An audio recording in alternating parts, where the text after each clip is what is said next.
Now, with those new concerns about fake reviews on Amazon, a report says that despite the online retail giant's attempts, paid reviews are still popping up. Rebecca Jarvis is here with more. And Rebecca, certain kinds of products are generating most of these fake reviews. Yeah, that's right, Michael. Good morning. Bluetooth headphones, speakers, and diet pills.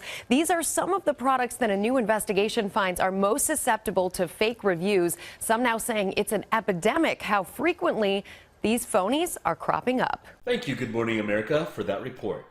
Moving on, in today's video for Kindle Publishing, we are going to talk about, in addition to what I was mentioning about now building an email list, a subscriber base, an audience that I can use as a platform to promote my upcoming book series to, I'm going to show you what is right here actually, the creation of a Facebook page complementary to your email list.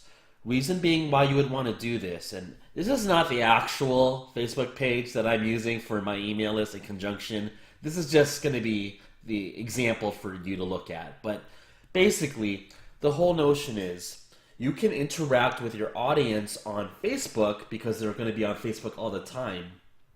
And although only a certain percentage of your subscribers will actually join like either your author group or maybe your product group, your niche group, whatever it may be.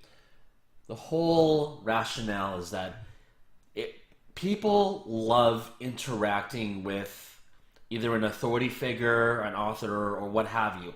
So how cool is it if, let's say, you're this author for Ethereum, the cryptocurrency, this so-called expert. Let's just say that again.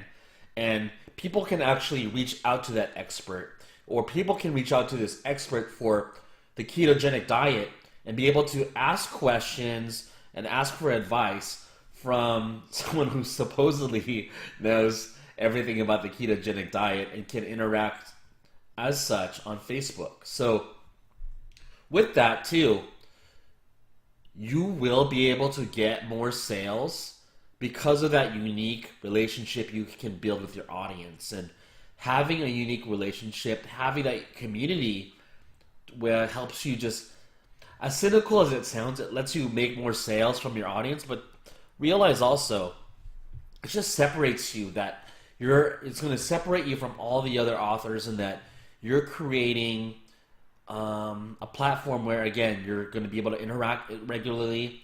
And as opposed to other publishers that just kind of have their book out, here you are as a publisher for a supposed well-selling title where now your audience, your customers can interact with you. Just makes you different and even better. So I'm going to give you some practical tips for your Facebook page. Number one, I got to just mention this now, make your Facebook page private. Reason being is that you don't want just any Joe Schmo joining your page, although you'd think that would be ideal. You want to be able to screen out your page to make sure only high quality customers or prospects are viewing it. So make the page private and ask a couple questions as part of the interview process for the application to even get approved to join the page. So one thing you can do, if, like, let's say you're a publisher for the ketogenic diet, just say question number one, what's your favorite meal while on the ketogenic diet? And number two, would you be interested in recipes for the ketogenic diet? And if people answer the questions, they're serious enough to join your group. So that's something you can do right there. Number two is, this is the big one.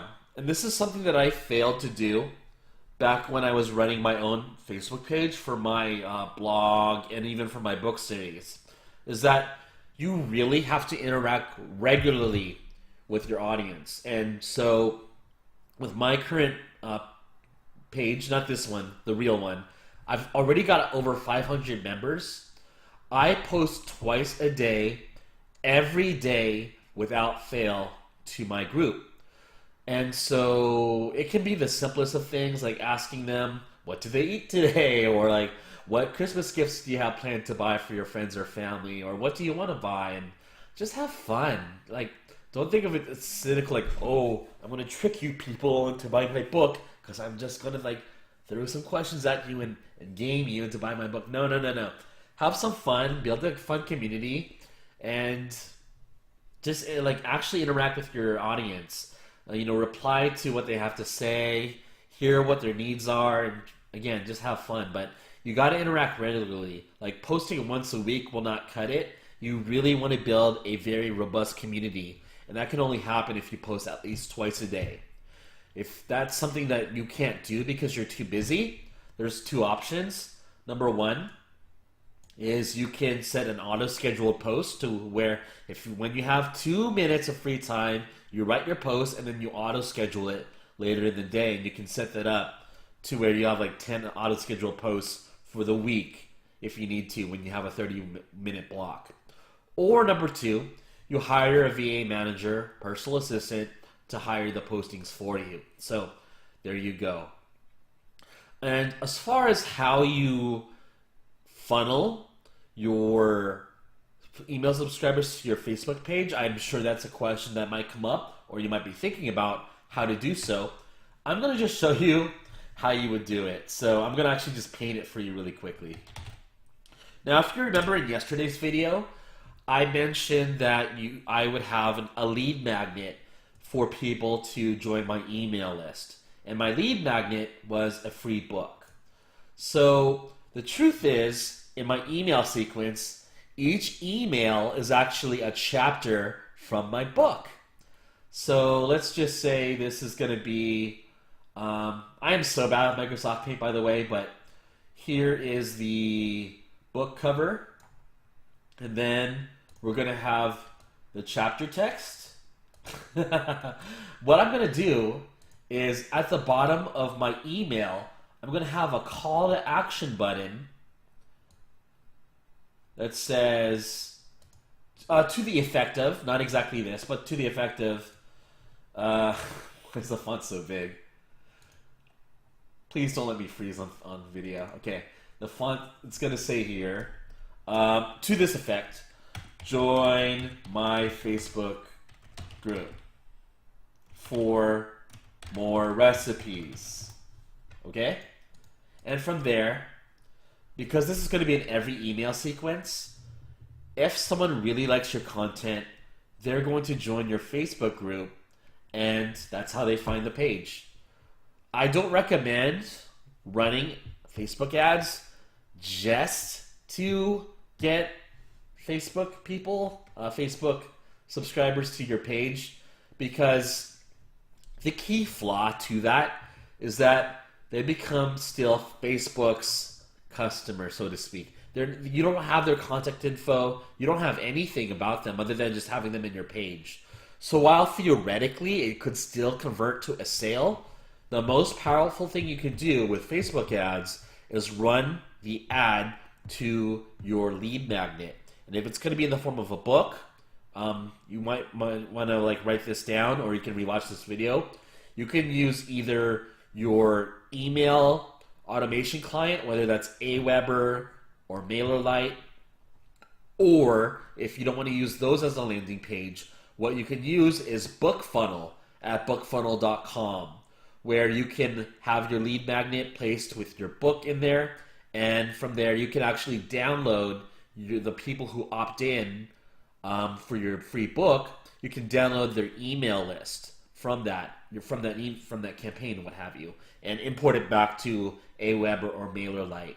So I know this is going to be at a level of sophistication beyond just using review swaps and all that easy stuff, but guys, it's already on the news. I mean, this was not from 3 years ago, that clip. That was from this earlier this year. So we really have to shift from using review swaps.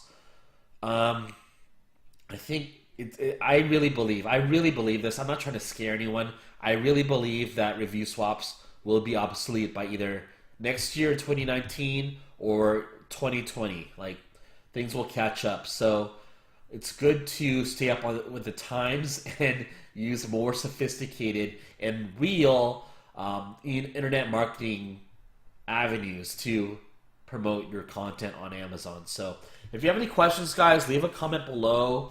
Otherwise, like, subscribe, and please don't make me create a course on this, guys. I want you to just, after watching these videos, play around with these platforms by yourself, see what works, see what doesn't, and if you can't figure it out on yourself, I guess we would have to create a course. But let me know. Actually, this is a good question. Do you need a course on this, or can you figure it out on your own? Let me know in the comments. I'd love to hear what you have to say. So until then, guys, take care.